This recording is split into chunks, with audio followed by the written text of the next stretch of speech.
And I know Tucson Police is in recruitment mode. Um, when you guys are looking at an applicant, are you able to see their background or if they had, any type of misconduct issues before on their application? What do you get to see? Yes, we do, like the Sheriff's Department as well, I know, very thorough vetting of any potential candidate. So we require that folks agree to basically a disclosure process so we can go back to prior employers and look at their disciplinary history if they have one, or other things that they might have been involved with over the course of their life. Not everything is necessarily going to exclude them. We all have made mistakes in our lives, and some of those mistakes are really not that serious, especially in the passage of time. But it's important that we know about them so we can make a decision. Is this reflective of a pattern? Is this tell us something about somebody's character that's going to be troubling? Is this a reason why somebody should be disqualified from law enforcement? So we do a really thorough analysis of that. We do a full background investigation. Our folks go through psychological screening. There are a lot of checks and balances before you get to a place where you can even get into the police academy, much less, be working on the street wearing a badge. So I think it's a good process. That's great. And when you find out like an officer has some type of, background history and misconduct, are there parameters set up that, if they did something, they're, out of the application pool? Yes, so there are both parameters from post that set some standards, for example, around illegal drug use. Different drugs over different periods of time can be a disqualifying factor. But there, within our department, we're also allowed to set our own standards about what can disqualify somebody. So the one thing, though, that I would say to potential applicants is don't make an assumption about what might be disqualifying. It's really important to go through the process, talk to us. We're not going to play games with folks or keep secrets. If there's an issue, that somebody wants to talk to us about and say, would I even be considered? Let's talk. Don't assume that you can't become a police officer. But yes, we have standards like most agencies that, sometimes. And sometimes it changes over time as well. A passage of time where somebody has had, for example, a clean record or where their conduct has really been exemplary can be a determinative factor as to whether they get hired now versus what we might have considered back when they were, say, 21. Sheriff Napier, do you want to weigh in on that? Well, just that if we were to get an applicant that had previously been with the Tucson Police Department, we would have great confidence in the background investigation done by that department.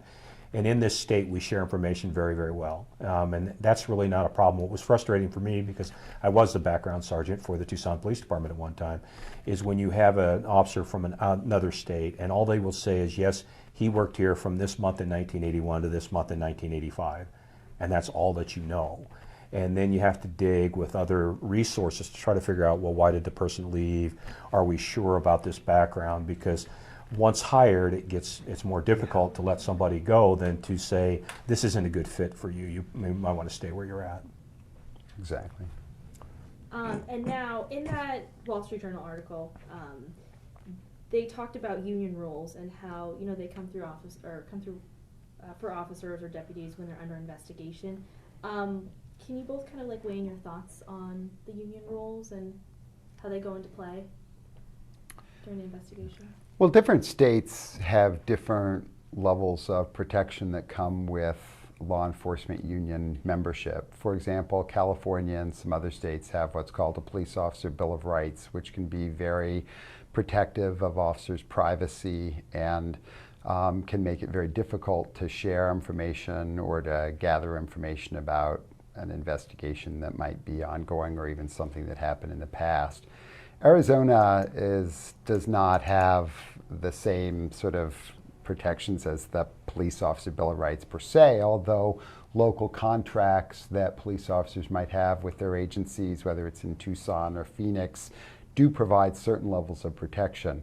All that said, there's still certain open records, rights that come to folks in the state across the board. So as we mentioned earlier, once we complete an investigation, for example, into alleged misconduct, that investigation becomes an open record. That's not true in every other state, which is why it can get complicated sharing information.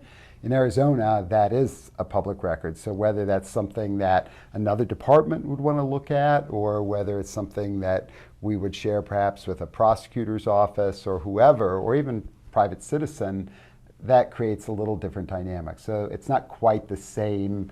The union rules that govern are different from state to state. Do you want to? Well, I think that one of the challenges we face as administrators in law enforcement agencies is balancing due process rights, which our employees are. You don't surrender those because you could become a law enforcement officer.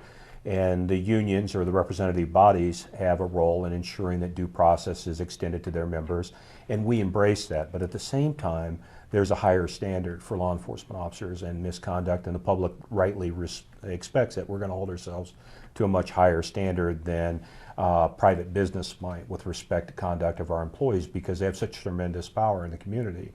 So that balancing act is somewhat tenuous at times, to balance due process rights of our employee with the rights and responsibilities that we have to our communities. And I think overall we strike a good balance between those two things in Arizona.